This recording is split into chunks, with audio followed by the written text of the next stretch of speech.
Hey everybody, Josh Sheridan here with the Barely Legal Podcast.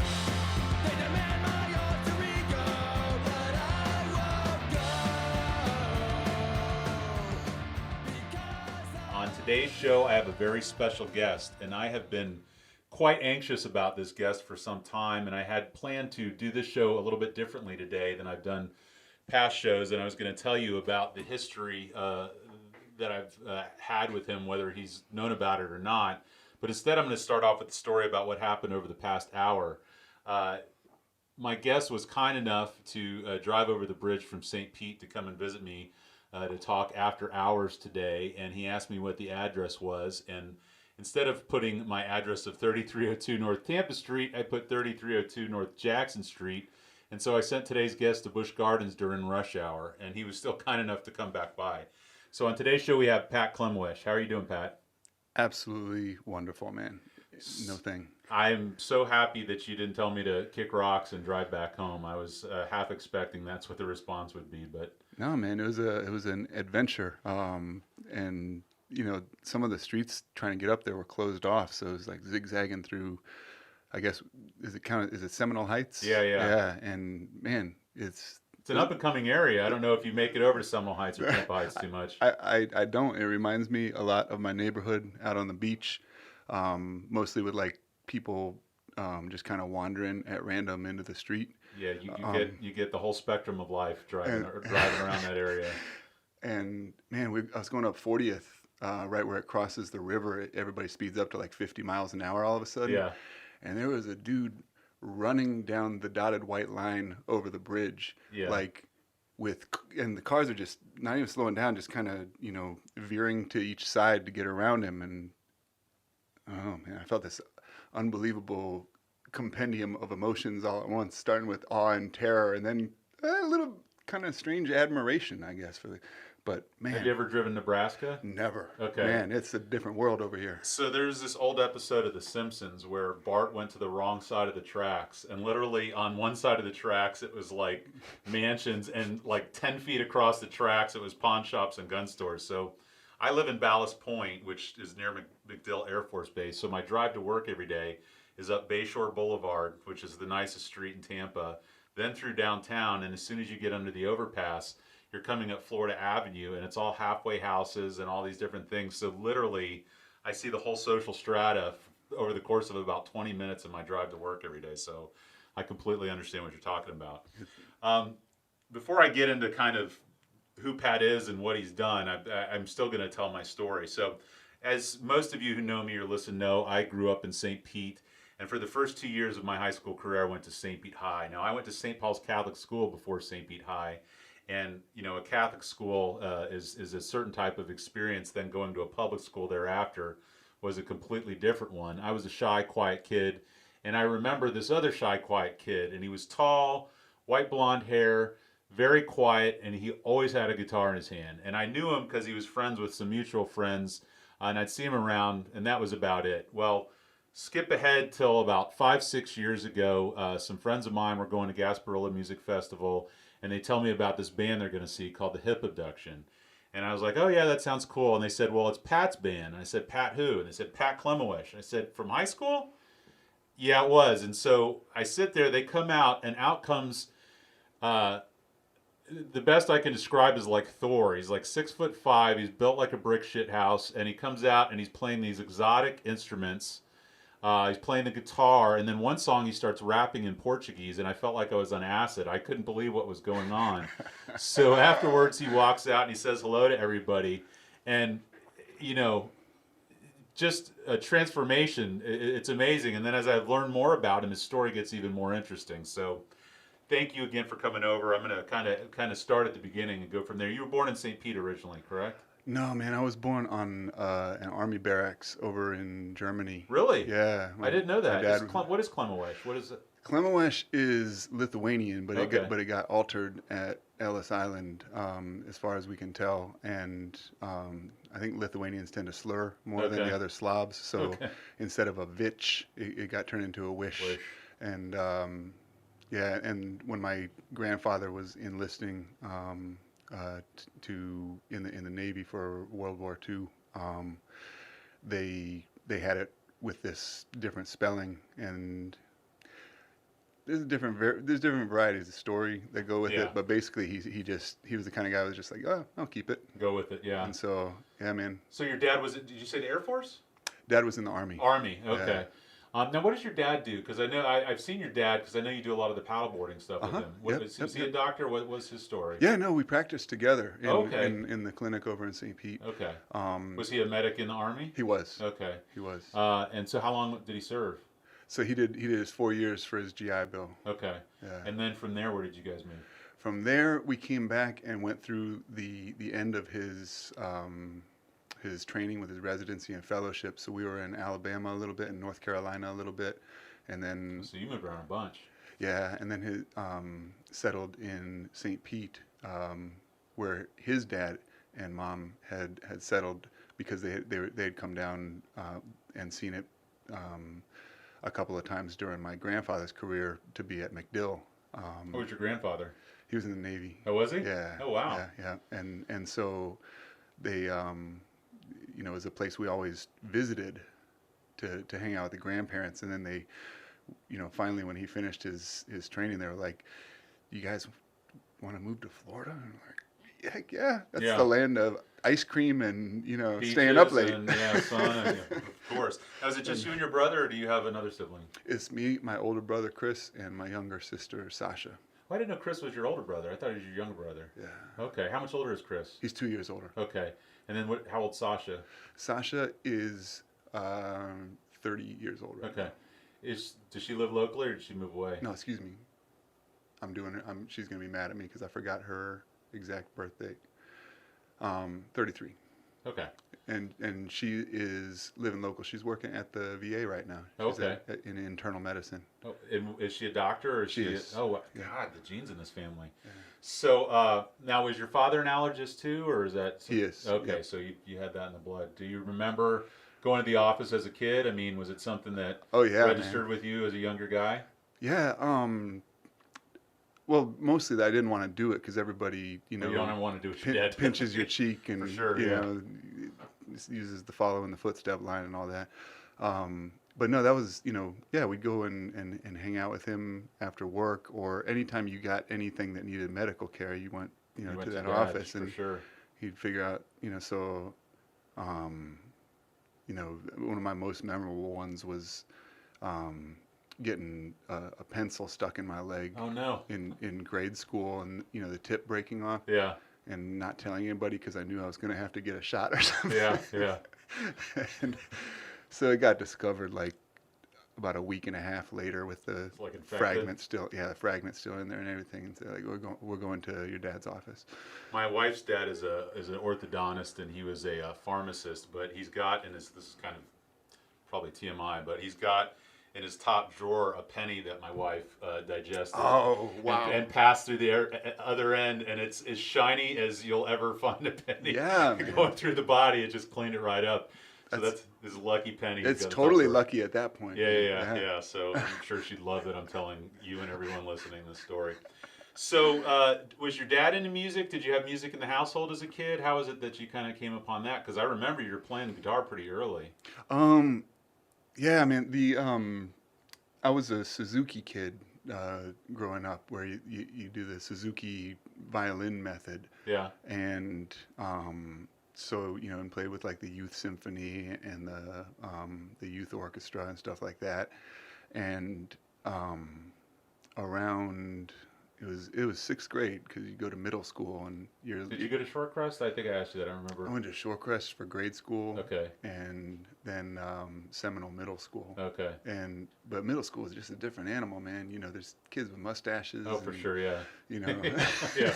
and all of a sudden, you have to worry about peer pressure all of a sudden. That was my It's a experience big at St. switch, Pete High, coming from right? St. Paul's. It was, one end of the spectrum was 90210, and then the other end of the spectrum was kids bringing guns to school. And I was like, I don't fit into either one of these groups. So Man. it was a different experience. But if you show up to your first day of middle school carrying a violin, Oh yeah. It's like the predator red dots just Yeah, yeah. Yeah. focusing on you. You weren't stocky back then, but you were definitely tall. I mean, you were a good head taller than most of the people, if I recall. Right, and probably weighed about 80 pounds Soaking soaking wet. wet, Yeah, right? yeah, And it just makes you stand out from the herd like yeah, a zebra with yeah. a extra fragile long neck or something.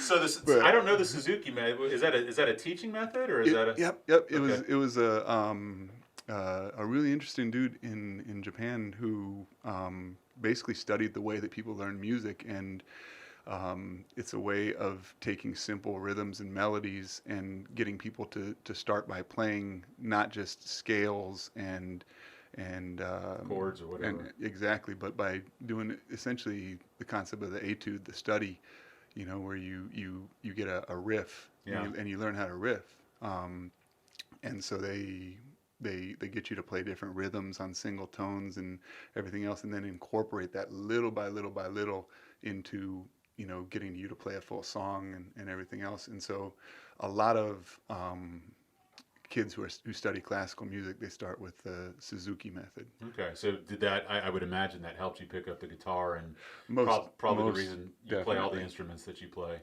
Yeah, man. It's been an exploration. Well, I know you do the guitar, and then you're gonna have to help me with the pronunciation. But there's the Cora, and is it the Nagoni? Yep, the Ingoni, Okay. and the version of Ingoni means something pretty much akin to harp Okay. in Bambara, West African language, and so there's a bunch of different Ingonis. So the Jelly Ingoni is almost like a ukulele crossed with a violin kind of, and the Donso Ingoni is a hunter's harp, which is used a lot in ritual, and it's kind of simpler bass tones. Mm-hmm. And the Kamali Ngoni is the young man's harp, and that's relatively recently. I think as recently as like the late 1960s or early 1970s, introduced sort of Really? into West African music, because basically when the electric guitar made it back to Africa, the style of music in West Africa really started changing. And Fela Kuti, is that in that area? Fela Kuti is, I believe he's Or is he Nigerian, okay. and he's an Afrobeat stylist. Okay. But it's the same kind of thing where, music comes from Africa to the United States and then comes back with different influences from, all the stuff For sure, yeah. from Celtic music and from, the Appalachian music and everything else that turned into like skiffle and rock and roll and blues even. And Yeah, well, then, blues have been passed back and forth several times. and then it goes back there, and in West Africa it influenced everything, like including the way they make harps. And so the Kamali Ngoni is almost like sort of like the electric guitar version of the traditional harp. How'd you come upon those instruments? Did you seek them out? Was it just something through playing stringed instruments that you knew about, or did you travel to West Africa? Or So my original interest in it was, I remember very clear. It's a very clear childhood memory being in New York City. We were there for the kind of family vacation, Right. to see the Empire State Building and everything, and see the correct spelling of Klemawesch? yeah, and riding the subway, and we were in a subway station, and there was a guy playing the kora,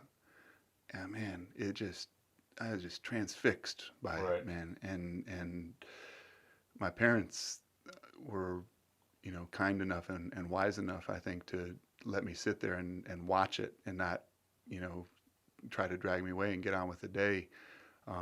I don't remember how long I sat there watching it, but Right. just it was hypnotizing, man. Had you already been playing by that point? I mean, were you already doing I was playing the violin, So it was a language you kind of understood already. but I couldn't understand what was going on with the music, because the kora, a lot of times you're playing three different lines at the same time, which is just hypnotic, Yeah. to play it, or just to sit and pay attention to it and listen. And That's so, kind of backwards from a guitar. It's almost as if you're looking at a fretboard instead of.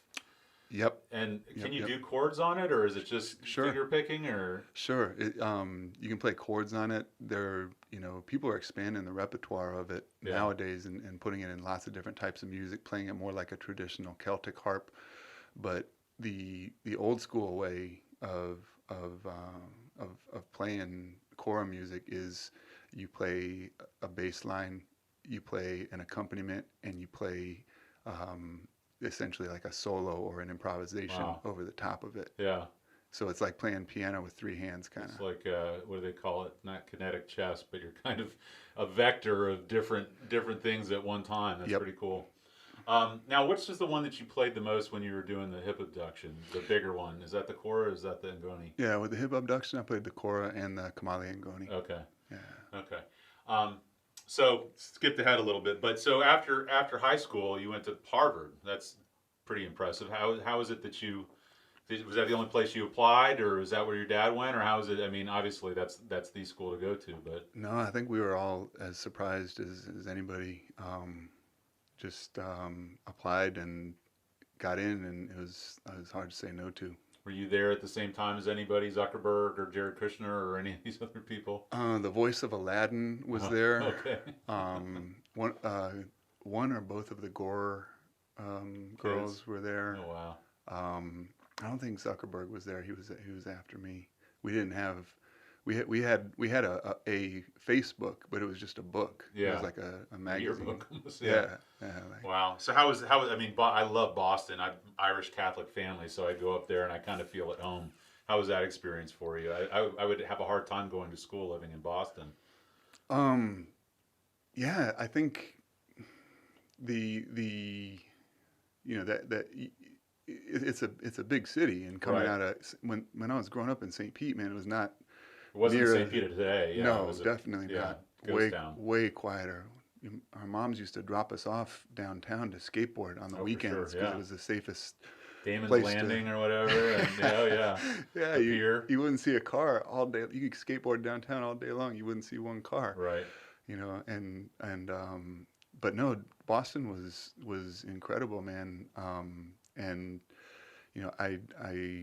I got really into Brazilian music when I was living there. It's a huge Brazilian element. So that's what I was going to ask you about, because obviously there's that one song that you guys did with the hip abduction where you rap in Portuguese.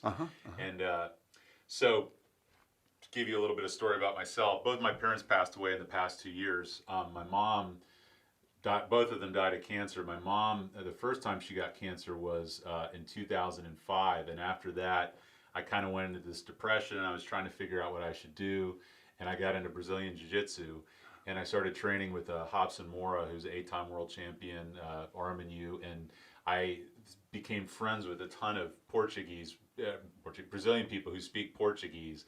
And so when I heard you sing, I was like, that was completely unexpected. I was wondering how it was that you kind of ran across that culture, so that kind of answers that question. Now, did you do Jiu-Jitsu too? I thought I saw something somewhere on one of your pages that you had some experience with that, or am I misremembering? No, I think you're misremembering. But I played a lot of capoeira when I was in college, and then I never really did jiu-jitsu, but I used to have a really good friend who taught, and I would go over and just do no-gi sessions. Sure, yeah. And they love beating up on big guys. Oh, you know, yeah. You're like the guy in the prison yard. Yeah. They got to prove themselves with. But no, man, I actually lived for a year in Brazil. Oh, I was going to ask. How was that? During the time, it was eye-opening. Yeah, I've heard it's amazing. I've never been, but a bunch of people that I train with would go down there for competitions, and I've just heard some crazy stories from down there. It's a different place. I was in a part of Brazil that most people in Brazil don't know about, don't know it exists. Favelas or whatever. No, man, I was up in the north of the country, which is the undeveloped part of it. Okay.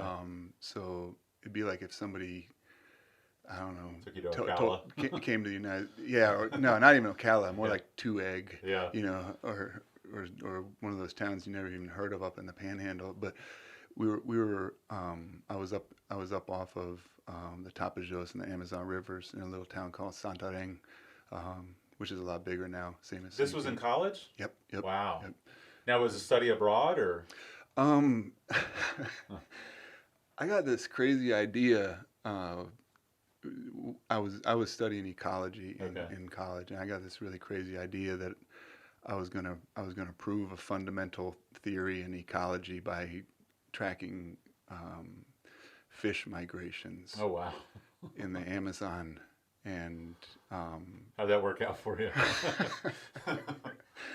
The yeah, setup kind of foreshadows the outcome for me, yeah, but the original project didn't make it that far, but yeah, there was enough going on that I got a really interesting project going, um, and the Harvard, thank goodness, decided to keep funding what I was doing anyway, that's and awesome. so What an experience. I got the grant to hang out and just learn as much as possible about the little fishing village culture that they had up there, and How are you treated there?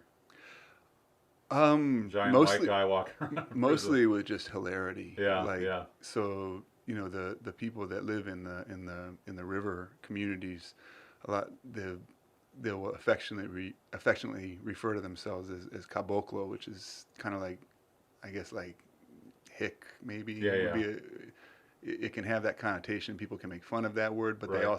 they own it, and they call themselves caboclo, and they're sort of the mixture of the original indigenous culture with the escaped slave culture, with a little bit of like this kind of Iberian Portuguese like efficiency and industry and toughness, and Wow. so they're really really amazing people. So you'll go to a fishing village that you have to use a canoe to get to, and you'll get there, and that is, man, everybody is like trying to give you coffee, which is a valuable thing For sure. Here, out in the coffee middle of down there's a nowhere. lot different from coffee up here too. And yeah, it lights you up. Yeah. So and then trying to get you to they'll try and get you to stay at their house, and like, no, sleep in my hammock, and Yeah. they have nothing, man. The guy has literally two pairs of pants It's weird how that works. and one shirt, and he's trying to give you his hammock to sleep. Oh, I Yeah. like sleeping on the floor. It's okay. Sleep on my hammock. So it's a different world. So were you introduced to the music down there? I mean, did you kind of pick up on, Yeah, most definitely. It's funny, man, how I think the coolest thing about the internet, with all the badness of the internet and all the lack of preparedness that humanity has for that technology, I think it can do really. I think it can be a tool for good. And the main example I give, if I'm thinking about that, is that people from different cultures can understand how broad, diverse, and just way underexplored the world of music or rhythm right? or instruments or singing or stories or art or whatever it is. You realize how vast and Yeah, I mean, a lot of untouched it people here are is. very myopic. They don't understand that there's a whole world of cinema, there's a whole world of music, there's, all these things out there. And, politically in the climate we're in with, severe nationalism and kind of this is the only way. I've seen such beauty in, I went to Greece in law school. I went to Ireland for St. Patty's Day, and nicest people in the world. My wife and I were just in England and Scotland, and Scotland was insane because literally you're at a convenience store and across the street was where like Robert the Bruce fought, thousands of people and people's heads. Like we used to have the guillotine over there, but now that's the gas station. So it's, I hear what you're saying, but yeah, the Brazilian culture, that was something I appreciated so much just through my little, experience with it with the jiu-jitsu community. So you said you did a year there, I did. and I was did. that the last year of college, or? That was I did that and came back and did my senior thesis work about that research. And then did you go straight into the University of Alabama, or would you take any time off? No, so again, serendipity, happenstance, just smacked me upside the head. And the day I got the call that I got accepted to med school, I was all stoked. I'm like, I'm taking the rest of the day off from studying and whatever else. And I went to the gym and I was getting the yayas out and working out. And I saw this guy who I'd been in a class with, and he had become a professor at Oxford Uh-huh. after graduating. and wow. he was a PhD when I was in the class with him. And anyway, he saw me. He's like, "Hey, remember how we were talking about tropical ecology? I finally got a grant for Manu, and Manu is this." It's a national park in Peru that Oh is my like God. the size of Massachusetts. It's some of the only, literally, or only Oriente, rainforest that is more or less untouched, Untouched, yeah. by metal, at least. And he's like, "I need a research assistant," and I was like, "Oh Your man, spidey senses started tingling. dude!" So I went to Manu for a year with an ethnobotanist and an ecologist, and worked in the park down there with the Machiganga tribe Wow. for a year. Wow. That was hard to say no to too. I would imagine. Well, gosh, what about the music there? Did they have their indigenous music? Anything? Yeah, man. It is so they're, until very recently, essentially Stone Age. So there's not, if there's any metal, it's something that got passed down. It's a knife where the blade is like only 2 inches long at this point because Right. it's been used for so long, or or it's a pot that they've been patching for 20 years, and so there's very little metal. So it's that simple of a there's not enough contact with the outside world where modern instruments have made it in there in any way. There's not like fishing line instruments, for example. What do they do, like, introducing you into an untouched world like that? Do they worry about sickness or anything, anything that you've been, inoculized from coming in and giving it to them? I mean, Yep, how does that work? most definitely. To get into the park, you have to do a real big series of vaccinations, and the paperwork and bureaucracy for that's pretty heavy. And then you essentially quarantine while you're going into it. You stay on the outskirts of the park for a week or two. Make sure you're not sick with anything, Right. and then head in. What type of food did you eat there? Man, you'll eat basically Whatever. anything Squirrel. that is offered to you. Yeah. So you eat a lot of cassava. Okay. You eat a lot of palm fruit and palm berries. You every once in a while eat fish, but the only way they fish there is by damming a river and then poisoning it to. Really? Yeah, that's how Oh they my fish. gosh. Yeah, so there's no. With like what, berry? Like, how do they poison it? They use a bunch of leaves and bark. They have Oh, wow. they have a high alkaloid content to them. Okay. And yeah, and it a lot of the fish aren't really dead. They just start floating, and you go They and just get still them run from and, you, yeah. and whack them. Wow. And for meat, they'll eat tapir and peccary if they can get it. That's a feast. And sometimes monkey. And you did that for a year. Yep. Was it tough, Yep. or were you having a blast? Oh man, it would be paradise if it wasn't for the bugs. Oh, really? The- Yeah, yeah. And so, yeah, the bugs are just torturous, Insane, man. yeah. But the rest of it, again, another world, is something you don't get to see, and it's hard to explain how varied, how different, and yet how similar people are in a lot of ways. It's just fascinating. Well, I mean, you're clearly an intellectually curious person. Has that always been the case, or did that develop over time? Is that common throughout your family, or are you kind of a singular figure in that way? I think it's common in our family, and mostly I'd thank my mom for it, for just forcing us to read when we were little kids. And What'd your mom do? she had a bunch of different jobs. She worked in some clinics for a little while during my dad's residency, and then she actually got her master's degree and taught for a little while. Oh, wow. What'd you teach? Oh boy, Sorry. I have a tendency I'm on the I spot. put people on the spot. I think she was teaching English. I can't Okay. remember. Okay. And then she worked in the office of our clinic for a little while, and did a lot of child rearing. Okay. Yeah. She did a good job. She got 2 doctors and a lawyer out of it, so she did Yeah, something man. right.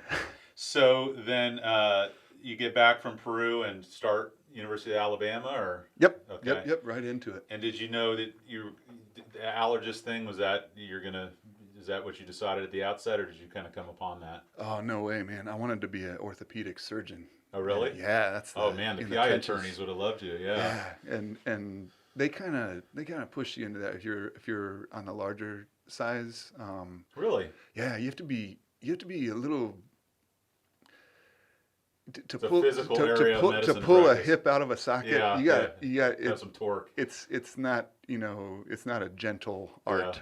Yeah, yeah. So the orthopedic surgeons tend to be kind of like jocks. Yeah. Do you know Dr. Tedder over in St. Pete?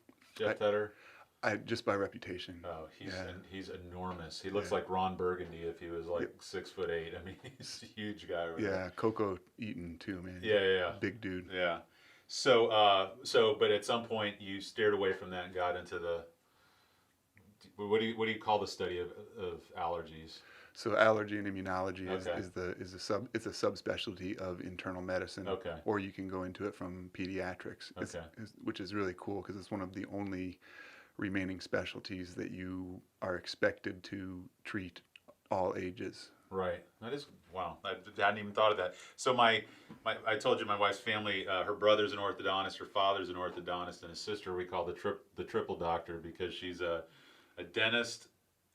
I think a dentist, an orthodontist, and a pediatric orthodontist, or some version thereof. And yeah, so I understand what you're talking about. Now, at some point, were you in Jacksonville? Was that during University of Alabama, or was that after? Yeah, after Okay. Alabama, I did a residency in internal medicine up in Jacksonville. And you did the Mayo Clinic. Was that in Jacksonville, or was Yep. that somewhere else? Okay, Yeah, so that was one and the same. And that's where you started getting into the paddle boarding. Let me remember. So that would have been. My cheat No. sheet tells me somewhere around 2007. So. Oh, okay, okay. Does that ring a bell? Does that refresh your recollection? Yeah, it was around that time. But man, the thing is, this was when I went to Jacksonville. Paddleboarding had not become a thing. It was being done in Hawaii. For sure. Like, I've and they seen call the it- longboards, and they just kind of surf along with the paddle. But Yeah, they call it Hohei Nalu, so when I got into paddleboarding, I was looking at residency programs. So it was my fourth year of med school. You get a lot of time off if you schedule it well, right, yeah. and time to go and try and figure out where you want to live for residency and everything. And I went out to California and had just the most amazing trip to California, man. Los Angeles, or where'd you go? I went everywhere. Yeah. I was like, as long as I'm going to look and maybe make a decision about living on the ocean out there, It's it was going to insane be out on an ocean, but Yeah. whether it was going to be Pacific or Atlantic, I didn't know. But I went out to California and just had the most ridiculously fun time. I canceled about half of the interviews and just hung Had you out. been surfing by that point? Yeah, we grew up surfing. My dad pushing us onto waves around here and stuff. Would you ever go over to like Daytona Beach or the other coast? Or Yep, man. Yeah. All through middle school and high school, that was like the dad bonding experience for me. We'd take a So he a does it with you weekend. too. Did he do it as a young guy, or do it in the military, or? My dad started surfing when he was in high school. Okay. Where'd he grow up? He grew up all over as a Navy brat. Okay. But he was in, I think mostly in Pensacola when he was Okay. learning to surf. Yeah. And then they were moving around the East Coast and also on the West Coast. But yeah, I was out in California, and this would have been, I guess, 2003, and I went to Malibu, and it was a pretty flat day, Mhm. and the shop that they have right by the Malibu pier that rents boards was even closed. They were like, no one's going to be here, so they shut the shop up. Right. And I was just at the beach, just taking it in, like this is the place, and thinking about all the movies I'd seen with people surfing it and everything. And then Laird Hamilton walks Oh my God. down the beach and goes, "Hey, what's up?" And I was like, "Hey, hey, Hey, I know you, man." And he's carrying a paddleboard, and he's like, "Yeah, we're just gonna go work out. There's no waves anywhere." And so I talked to him, and It's kind of like the subway. It was kind of another one of those exactly, man, exactly. corner turning. Yeah. And I watched him, and it wasn't Kalama. It might have been Dave Kalama. Who's the other guy, Buzzy Kerbox, or the guy that he like traveled around with? It might have been Kerbox too. Yeah. So there's that one story about how they jumped off the cliff and they were going to swim to this island, and it ended up being like a 24-hour swim or something like that. Yeah, on prone boards. Yeah. And they crossed a strait and everything. Oh man, it was crazy. Yeah. But I saw him. I saw him paddle out on the stand up, and I was like, that is the exact perfect thing for the Gulf of Mexico. Right. It is designed for it. I'm gonna wait here until he gets back and ask him where he got it from. And he got back and I said, "Where'd you get it from?" He said, "Oh, you have to know a shaper and have him make you one." Okay, where do I find a shaper? He's like, "I can only tell you people in California or Hawaii." I was like, "Okay." So I got back to Florida and started asking shapers, would you make me one of these boards that you can stand up and paddle on? Yeah. And they were all like, get the out of here. You can curse, by the way. and so I ended up getting a Munoz Ultra Glide. Like a windsurf board. Which is, no, the Munoz Ultra Glide is just a really big longboard. Okay. It's an 11-foot long longboard. Okay. And it doesn't have the rails to really balance well, but you can just barely stand up on it and paddle it. Well, probably a real one after that was easy after doing that. Yep. Yeah. And so we did that, and all of a sudden, other companies started making them. Yeah. And Laird made his own company, and then Starboard started selling their windsurfer as a conversion kit. Yeah. And that was the first legit stand-up board I ever had, was a Starboard windsurf converter. Now, had you ever been to Hawaii by that point? Yep. Okay. Yep. I've only been once, and God, we went. So I bought this building in 2017, and it was right around the time of that big hurricane that was coming through. We finally went right before we had my son with my daughter, my wife and I. My wife was pregnant. We went to Kauai and Maui. And, Oh man. And I was excited, but I was like, there's no way it'll live up to what everybody says. And despite super high expectations, it was still 10,000 times better than anything I expected. And Kauai was just amazing, just beautiful, beautiful country. Just the people. I mean, it's the States, but it's not the States. I mean, it's its own thing, and it's just such a different way of life. I remember because my daughter eats these pouches, these like baby food pouches, and so we went to a Walmart that was open in the middle of the night, and I got up to the grocery counter and I was looking for the bags, and I'm like, we don't use bags here. You gotta go buy it. And I was like, oh my God, it's just this whole different way of thinking, and it to this day it was one of the most amazing trips. And then we went to Maui, and is it Piahu or what is the Piahi? Yeah, and I think like Woody Harrelson and Owen Wilson, and I think Laird Hamilton. They all have houses there, and then Gene Simmons' son has a bar there, and then there's people surfing that you can see just over the shops, and there's people playing live music in the street. My daughter, who was like 4, had her shoes off. She was dancing on the table. I was like, this is the memory I want to have before I die. This is like everything all at once. It was just amazing. So, yeah, beautiful, man. So anyway, so you're in Jacksonville. You're figuring out paddle boarding. How long were you there for? 3 years. 3 years. Yeah. Yep. And then after Jacksonville, where'd you go? I went to Tulane in New Orleans. Oh wow. And no water there. Pontchartrain, man. Oh, okay. Yeah, Lake Pontchartrain. People actually surf in Lake Pontchartrain. Really? Big up all the Pontchartrain surfers listening wow, to this. there's a whole crew there. You got to be really, really, really dedicated to surfing.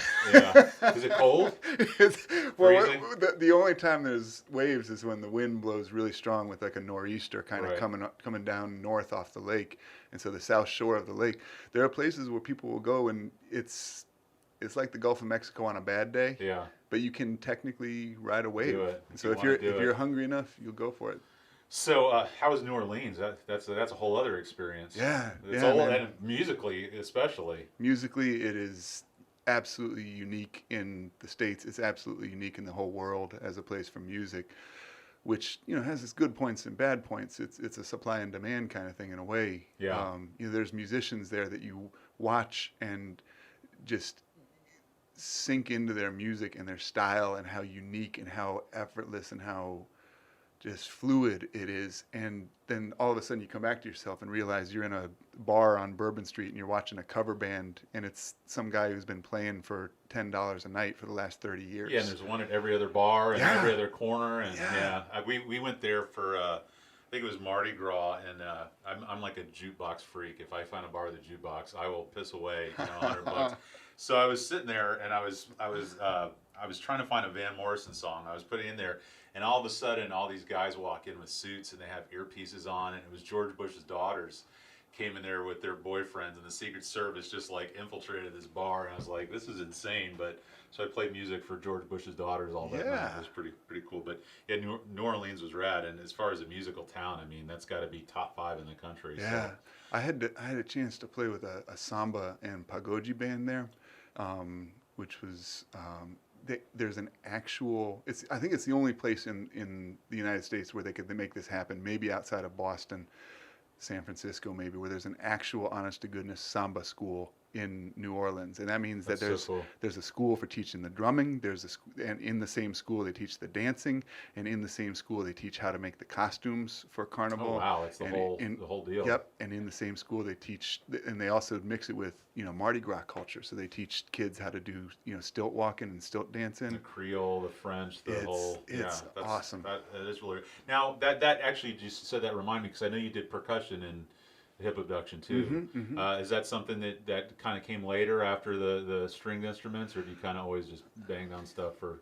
Yeah, I think I got started with that in Harvard.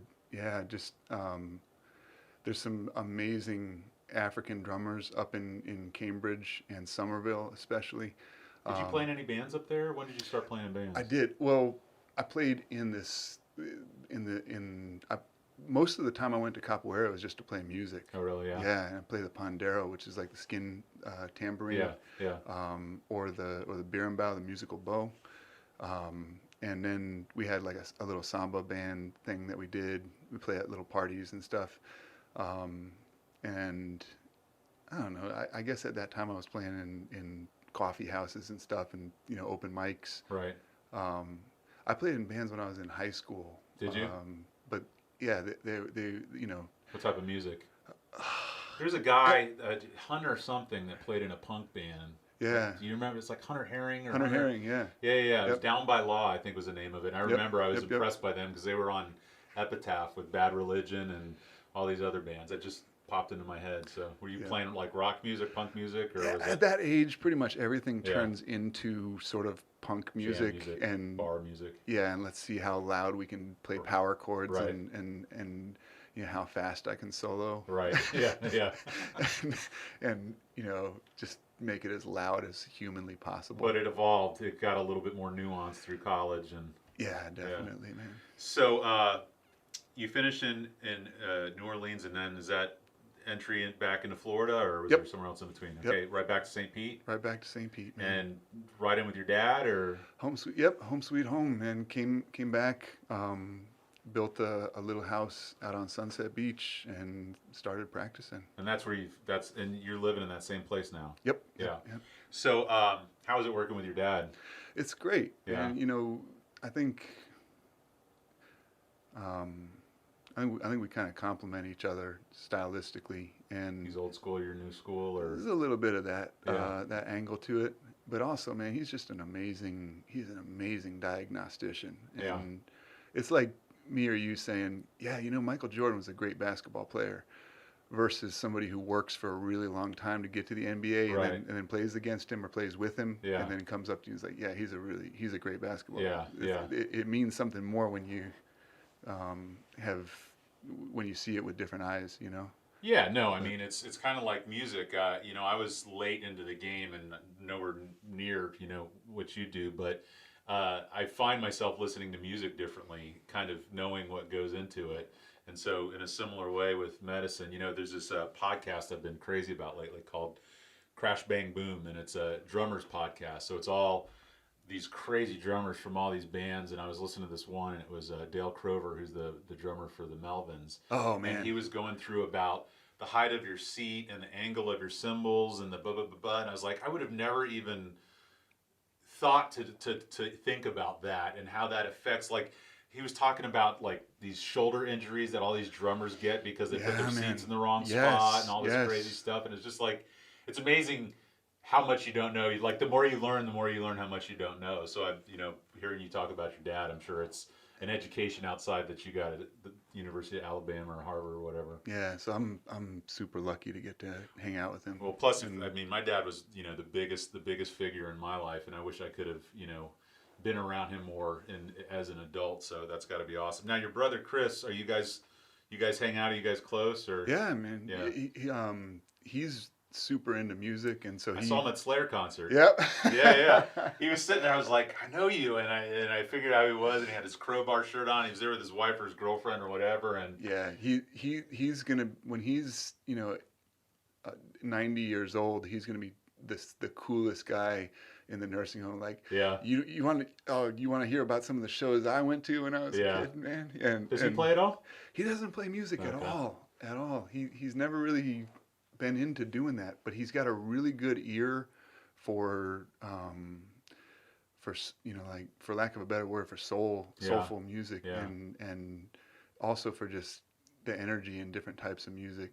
He just got me into this Mongolian heavy metal band. The Who, man. Yeah. The Who, they just played at the Orpheum not too long ago. They are unreal good. Yeah, they're crazy. So, how did the hip abduction happen? The hip abduction happened because people from Tampa started coming over to St. Pete to train with my really good friend and training partner, Christian Cook, who runs the Cross Up Canoe Club, and which used to be more of like stand-up paddleboard and personal training and stuff like that, and it's kind of morphed into like a Hawaiian outrigger canoe club, with the six person outrigger canoe and the open ocean racing and stuff like that.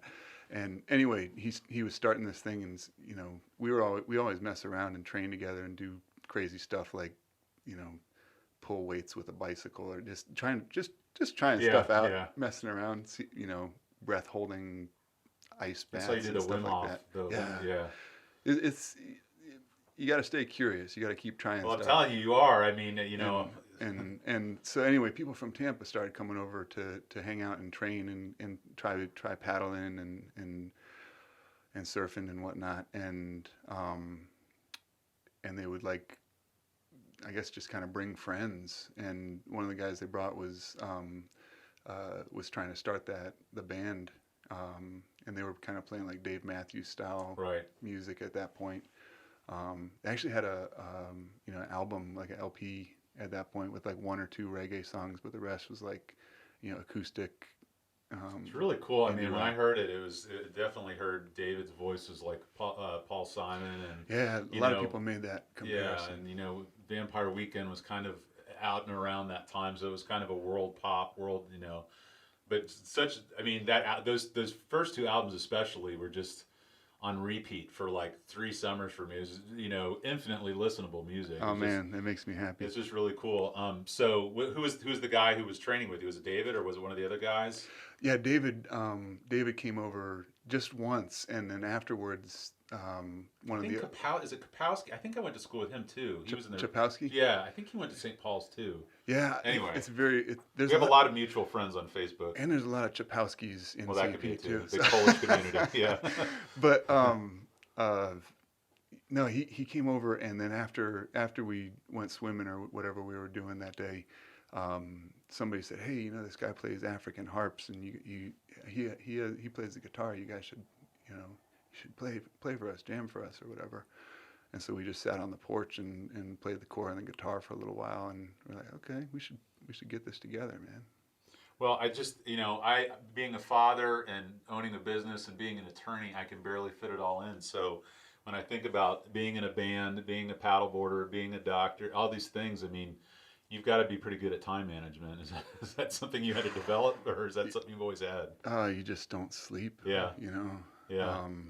And had you started competing with the paddleboarding at that point yet, or? Yeah, at that point, that was right after I'd done my first race in Hawaii, which is now, of all the races you've done, are those always in Hawaii, or do you do them in California? Do you do them elsewhere? The only one I'm traveling for anymore is to go to Hawaii, because what's the specs there? How long are you going? How many people are in it? Like, there's usually about 300 entries, which can be solo or team. and you cross from Molokai across the Kaiwi Channel over to Oahu, and it's a 32-mile distance as the crow flies. How long but did it take you?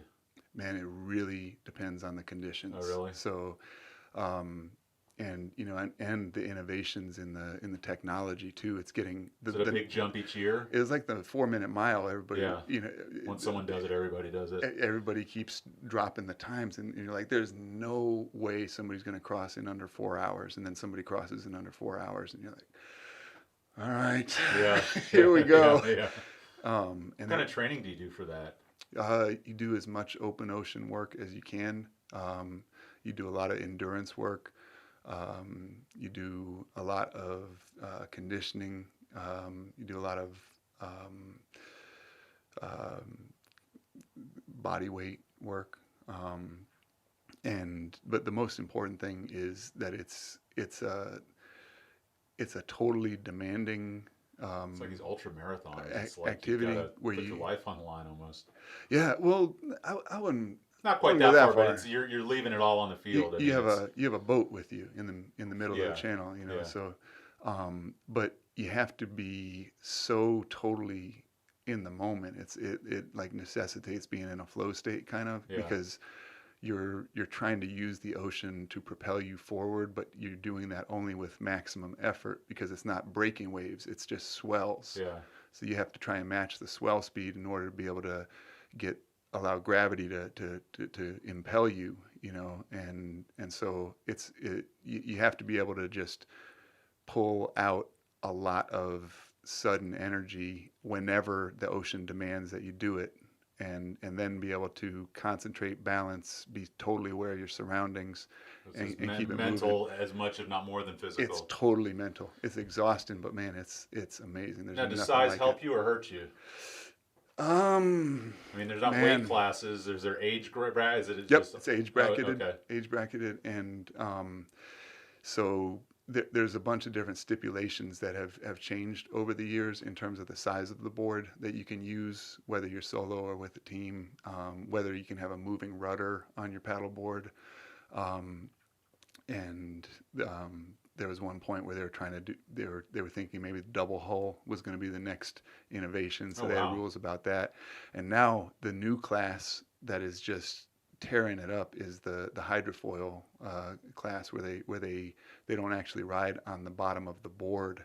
They paddle on the bottom of the board with the bottom of the board against the water until they get enough inertia that the hydrofoil, Picks it up. which is 3 feet down under Yeah. the water, It's lifts the kind of like board the out of the thing water. that Laird's doing with the big waves. It's the exact same thing, Yeah. except they're doing that in the middle of the ocean, and they're doing it at 30 miles an hour, riding open ocean swells. It is Insane. unreal. Have you tried it? I have not. I'm starting to feel old and I was stodgy going when to I see ask, those where are guys. you in the age? Where are you in? Are you on the older end? Or are you in the middle? How does that work? I'm on for competitive paddleboarders. I'm definitely on the older end, man. Yeah. It's a young man's game, but then there's that old saying about how age and treachery will always triumph over youth and exuberance and innocence, yeah. right? Well, plus it's kind of an old man in the sea. If I had to go somehow, that would be a pretty rad way to go. So now, were you on the third album for the Hip Abduction? I know you did the first two. Were you part of the writing or recording of that third album? So With something with the gold. I'm Yep. blanking at the moment. yes, we had One Less Sound, which is Okay. the first one we put out together as a group, and then the self-titled Hip Abduction, the Blue Album, Yeah. and then Gold Under the Glow. And then during that tour when you left the band? It was. Yeah. Yeah. And then John Holt replaced you. He did. Now, did you know him before he came in? Yeah. Because I saw that you were teaching him the instruments Yep. at some point. Yep. Was And that for him to be able to kind of take that spot? Is that how that worked, or? Yeah, it got kind of muddled up at the end there, but basically I've known John for a long time, man, and Sweetheart of a guy. Yeah, St. Pete's lucky to have the quality of musicians that we have, and he's definitely one of the standouts, man. And yes, just an absolute sweet guy. So I was Can't telling- say enough good about him. Yeah, so I'll say it now, so hopefully if he listens to this, I'll hear it. But so my mom passed away July 25th, and my dad had gone the year prior, but my mom she taught at St. Paul's. She was so loved by everybody, and I knew I just wanted to have a big party for her. So I had people look around, and they found the space at the museum right down there across from the Vinoy, and reached out to John. I said, "Would you be interested in this?" And he said he would be, and he came out, set up just him with the acoustic, and he played for about 3 or 4 hours, and it was amazing. It was the most joyous, beautiful thing. He played just amazing. I asked him what was the song I asked him if he could play. It's a George Harrison song. I'll remember it in a second. And he learned that song to play it for me. But everybody the whole time was pulling me aside, like, "Who is this guy? Who is this guy?" And he's amazing. He's band Danfield. He used to be in the hip abduction, all this other stuff. So John will always have a special place in my heart for that memory. But so you left the hip abduction, then he left the hip abduction, and I don't know, was Danfield going on that whole time as like a side deal, or is that something he started up afterwards? I don't think anybody's exactly sure when Danfield started. It's more of a state. It's more of a state of mind than an actual band. I mean, there's not even really a set members. It's kind of a collective or something, a movement. It is, man. If we were in San Francisco in the '60s, we would all be living in a crash pad. Yeah. But that's it's man. I'm so lucky to be able to play with these guys. They're just amazing musicians. They're some of the only people I've ever felt 100% comfortable. Locked in with, yeah. Locked in. I am convinced if we got up to play a concert and none of us knew any of the songs, we could pull it off without too many people in the audience noticing it. Yeah. They're just amazing musicians. So John Holt and Sean Fody has started Danfield. Where does the name come from? So Danfield was, I don't remember who was who, but I believe one of them wanted the band to be more influenced by Steely Dan, and the other one wanted to be more influenced by Curtis Mayfield. Okay, well, there you go. And so they compromised and called it Danfield. For some reason, I'm trying to think of the guy who, it was like in Dracula or something. It was Blofeld or something like that. For some reason, every time I hear Danfield, I think of Blofeld. But anyway, so and then what was the Antipodeans? Was that something you were doing too? Was that a group or was that just a? Blofeld was the dude in James Bond with the white cat. Oh yeah. Yeah, he'd stroke the white cat. I don't know who I'm thinking of. And order people into the Shark Tank. That's right. No, Antipodeans was. You have all these doctory. Band names. Yeah, and I love the word Antipodean since the first time I heard it. So I was like, man, someday I'm going to name a band that.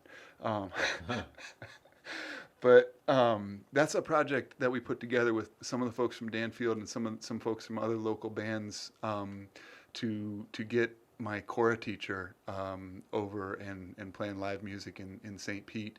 And so my life's been just full of these amazingly lucky coincidences. Gotta write a book, man. It's crazy. And so one of the best kora players in the world right now, Morakeba Kuyate, is living in Orlando, where he is playing at Disney World, has a regular gig. And, and for somebody who wants to just play exactly the way they want to play and not worry about, fitting in or having, an agent or anything, it's a great gig. Yeah. He's getting totally underpaid, and nobody recognizes that this is one of the most amazing things in the world, that this guy's playing at the Animal Kingdom in the African Village at Disney World, but he's living there, and so I met Morakeba back in New Orleans when he was there doing a show, and they told me a kora player was coming. I was like, I got to get a lesson, and I just basically went like a monk of yore and knelt on his doorstep. Yeah. Please, can you show me anything? Kung Fu, yeah. And he's like, I can't teach how to play the kora, unless you really want to. I was like, I really want to do it. I really want to do it. He didn't know who he was messing with. If there's somebody going to do it, it's going to be you. And so anyway, he is he's probably the most amazing musician I've ever met, and that's saying something, man. Yeah. But I actually had the opportunity just last year. I went over to Senegal with him and spent a month in Senegal, in Casamance, which is like the Delta, the South Delta region in Senegal, which is a lot like the South Delta region of the United States. That's where all the good music and the front porch. Isn't it funny how environments kind of breed certain types of things? I think there's the correlation there. I think every country that has a river delta has river delta music that That's what you got to is get a like grant to study identifiable. is the impact on land and music, and that's what that would be. Yeah, man. The Amazon Delta out by Belém has music styles you don't find anywhere else We got to figure that's in a Brazil. method of travel, so there's things getting passed down at a much quicker rate along the river. Yeah, and So it's a natural port, so that's where the different cultures come born, into it, yeah, and the same thing with Hawaii and the cavaquinho, the yeah. little Portuguese guitar type instrument that got turned into the ukulele. It happened because of the sailors. The sailors spread the technology and the implements of the culture around. So, That's awesome. Well, before we wrap up, there's two things I want to touch on.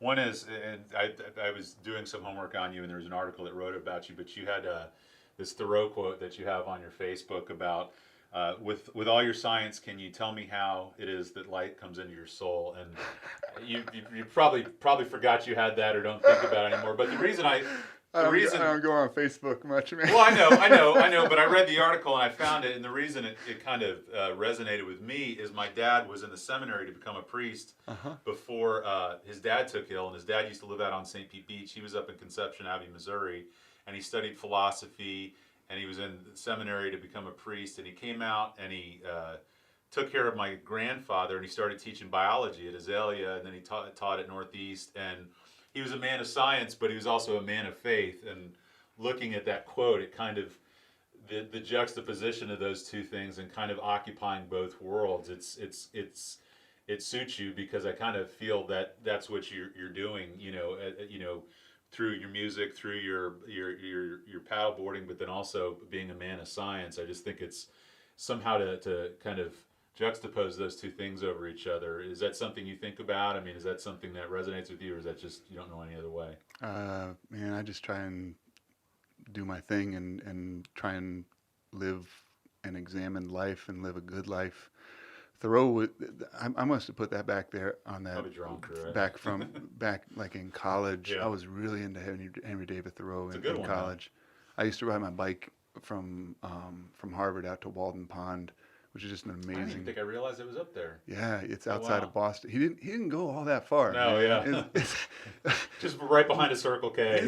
Camped out. Yeah. No, it's a way. You have to go through some pretty rural area to get to it, and it's up big foothills and stuff. So it's an amazing bike ride. But that was like my place where get away from the city and get a little bit of nature vibes, and go swimming in the pond and just think about the book and whatnot. And so that always had just a special place in my heart. So that's why that quote is probably. Probably. I'm sorry if I embarrassed you. Not at all, man. Well, before we wrap That's up, great. I tuned my uke and I tuned my guitar and put them next to you. You got anything in you? A little riff here or there? Yeah, do you want to play something? I'll watch you. I don't want to embarrass myself. I'm not that good. So.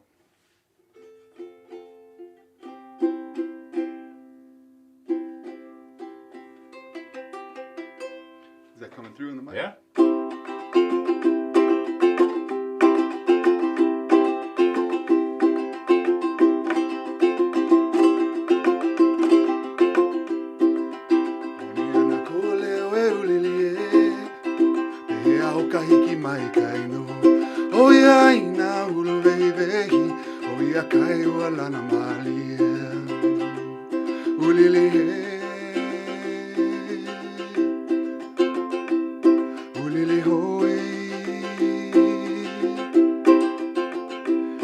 Ulele holo holo kahakae, oye kai wala na malie. Ulele holo holo kahakae, oye kai wala na malie.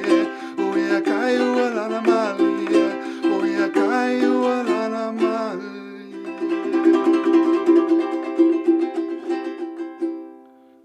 And then it is always walked up at the end. That's badass.